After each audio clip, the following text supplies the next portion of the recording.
Bom dia, aqui o professor Anselmo Souto de Matemática, tudo bem com vocês? Essa aula é para explicar a atividade de hoje do dia 18, sobre perímetro e área, tá bom? Então, para nós entendermos o que é perímetro, vou pegar aqui uma régua, tá bom? E vou colocar aqui, por exemplo, uma figura com 5 lados.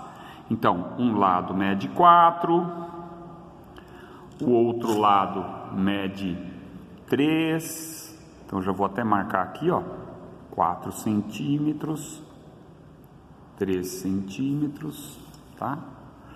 Vamos pegar aqui 5 centímetros, isso, 5 centímetros, tá? Para cá, 5 centímetros, 2 centímetros, por exemplo, assim, para você ver aqui o 2, tá? 2 centímetros, e aqui uma medida de, deixa eu colocar a régua assim para ver se vai dar, vamos pôr aqui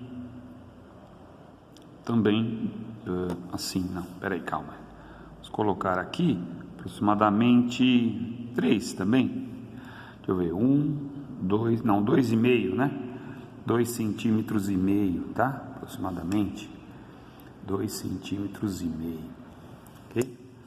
Pessoal, qual que é o perímetro dessa figura? Bom, o perímetro é o comprimento do contorno. Então, se nós começarmos aqui do vértice A, eu vou somando, né, os comprimentos, tá? Então, vamos nomear aqui A, B, C, D. Então, eu faço 4 mais 3 mais 5 mais 2 mais 2,5. Então, nós temos aqui, pessoal, o comprimento de um contorno. Isso é o perímetro, tá? Então, se nós somarmos aqui, vai ficar 7, 7, 5, 12. 12 com 4, 16,5. Então, nós temos aqui um perímetro de 16,5 centímetros, tá? Então, o perímetro desta figura é de 16,5, que é a soma dos contornos. Bom, quando formos calcular a área, nós temos que pegar sempre a área. Por exemplo, a área, o conceito geral e eterno, é base vezes altura, sempre isso, tá? O que é a altura? A altura é o lado perpendicular a uma base. Então, se eu escolho aqui como base, eu tenho a altura como lado que forma 90 graus. Então, essa seria a altura. Mas se nós escolhermos aqui como base, ó, dê uma olhada, esse lado como a base, a altura será um lado horizontal perpendicular a essa base. Então, não é porque é a altura que ele é um lado vertical, ó. Aqui é a altura, o H é a altura e aqui é a base, ó lá, uma base inclinada, uma base oblíqua.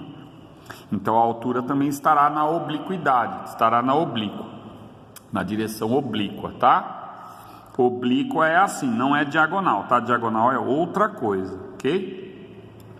Então, se nós pegarmos aqui, por exemplo, um retângulo ou um quadrado, vamos pegar um retângulo, que é uma figura de 4 lados, esses 2 lados têm a mesma medida, são congruentes, e esses 2 lados têm a mesma medida, também são congruentes entre si, mas esses 2 não são congruentes, porque têm medidas diferentes. Vamos colocar aqui como se tivéssemos aqui 5, 6 centímetros e aqui 3 centímetros. Então, esse ângulo reto, a base é 6 e a altura é 3. Então, a área dessa figura é 18, né? Então, eu faço. Só que aqui, como você pega a unidade de medida de comprimento, porque aqui também nós teríamos 16,5 unidades de comprimento, né? Olha lá, 16,5 unidades de comprimento, e a unidade que eu escolhi foi o centímetro. Aqui a área desta figura, por exemplo, ficaria lado vezes lado, então 3 vezes 6 ou 6 vezes 3, e não esqueça que é centímetro vezes centímetro também. Então nós temos a nomenclatura assim, ó, 3 vezes 6, 18 centímetros ao quadrado, ou 18 unidades de área ao quadrado, ok? Então, isso que é área, tá bom? Então, eu vou mandar para vocês também junto com a atividade. Boa atividade a todos.